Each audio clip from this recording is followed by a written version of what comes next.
हिमालय की तराई में एक सघन वन था। वन में तरह तरह के पशु पक्षी रहते थे। वहीं जगह जगह रस्सियों की झोपड़ियां भी बनी हुई थीं। ऐसा लगता था मानो प्रकृति ने अपने हाथों से उस वन को संवारा हो। उन्हीं झोपड़ियों के पास एक तेजस्वी युवक बहुत दिनों से अंगूठे के बल खड़ा होकर तप में लीन था। उसने खाना पीना सब कुछ छोड़ दिया था। वह केवल हवा पीकर ही रहता था। उसका शरीर सूख गया था, सिर के बाल बढ़ गए थे, पर चेहरे पर तेज बढ़ता जा रहा था। लगता था मानो दूसरा सूर्य निकल रहा हो। वह तपस्वी पांडवों का भाई अर्जुन था। वेद व्यास की सलाह से वह दिव्यास्त्र प्राप्त करने के लिए शिवजी को प्रसन्न करने की चेष्टा कर रहा था, क्योंकि छली, षड्यंत्रकारी और पापी कौरवों को हराने के लिए शिवजी की शरण में जाने के अतिरिक्त बेसहारा पांडवों के पास अब कोई चारा नहीं रह गया था। अर्जुन के तप के तेज से आसपास की धरती जलने लगी। झोपड़ियों में रहने वाले ऋषि मुनि घबरा उठे। वे अर्जुन को समझाने लगे कि वह ऐसा कठिन तप न करे, पर अर्जुन ने उनकी बातों पर ध्यान नहीं दिया। ध्यान भी वह कैसे दे सकता था? उसे तो अधर्म और अन्याय को मिटाने के लिए शिवजी से दिव्यास्त्र प्राप्त करने थे।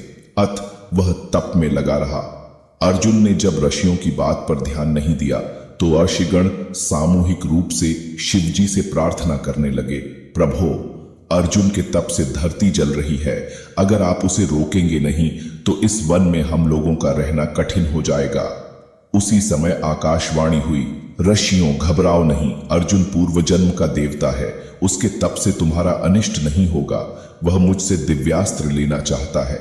मैं उसके तप से प्रसन्न हूं। यह वाणी स्वयं भगवान आशुतोष की थी। अर्जुन बड़ी श्रद्धा से उनकी आराधना में लगा रहा। उन्हें प्रसन्न करने के लिए तप करता रहा। दोपहर का समय था। अर्जुन अपनी पूजा की माला भगवान के चरणों पर चढ़ रहा था। सहसा उसे एक शूकर दिखाई पड़ा जो कहीं से निकलकर उसी ओर आ रहा था। अर्जुन ने झट अपना धनुष बाण उठाया और धनुष पर बाण चढ़ाकर शूकर पर चला दिया। बाण शूकर की छाती में लगा।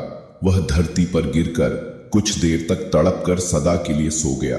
अर्जुन के बाण के साथ ही साथ शूकर की छाती में एक और भी बाण लगा था।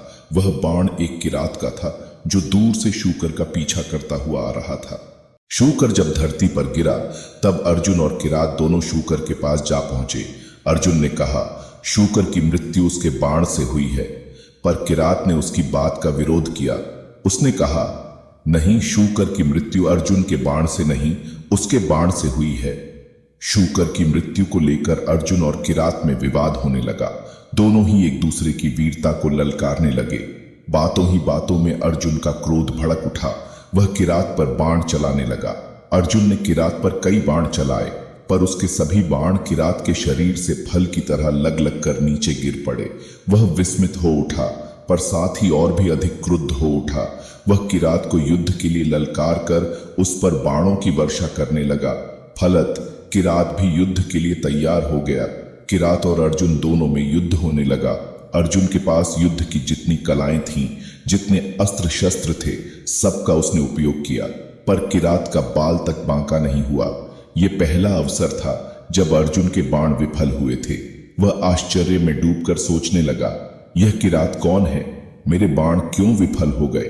कहीं किरात के रूप में भगवान शिव तो नहीं है? अर्जुन की आंखें बंद हो गईं। वह हाथ में धनुष बाण लेकर खड़ा था। वह आंखें बंद करके सोचने लगा, अवश्य किरात के रूप में यह शिवजी ही है। मेरे बाण भगवान शंकर को छोड़कर और किसी पर विफल नहीं हो सकते थे। अर्जुन ने आंखें खोलकर देखो, सामने कोई नहीं था। किरात इधर उधर कहीं भी दिखाई नहीं पड़ रहा था। अर्जुन के मुख से अपने आप ही निकल पड़ा, भगवान शंकर, भगवान आशुतोष। सहसा अर्जुन के गले में एक माला आ गई। यह उन्हीं मालाओं में से एक थी जिन्हें अर्जुन भगवान के चरणों में चढ़ाया करता था। अर्जुन को विश्वास हो गया कि किरात के रूप में भगवान शिव ही उसके शौर्य की परीक्षा ले रहे थे। अर्जुन का मन शक्ति और श्रद्धा से भर गया। वह पुलकित होकर भगवान शंकर की प्रार्थना करने लगा। भगवान आशुतोष प्रसन्न हो उठे। उन्होंने प्रसन्नता भरे स्वर में कहा, अर्जुन, मैं तुम्हारी वीरता की परीक्षा लेकर परम संतुष्ट हुआ हूं। मैं तुम्हारी इच्छा के अनुसार ही तुम्हें पाशुपतास्त्र दे रहा हूं। इससे तुम तीनों लोकों को जीत सकोगे। अर्जुन को उद्देश्य पूर्ण हुआ।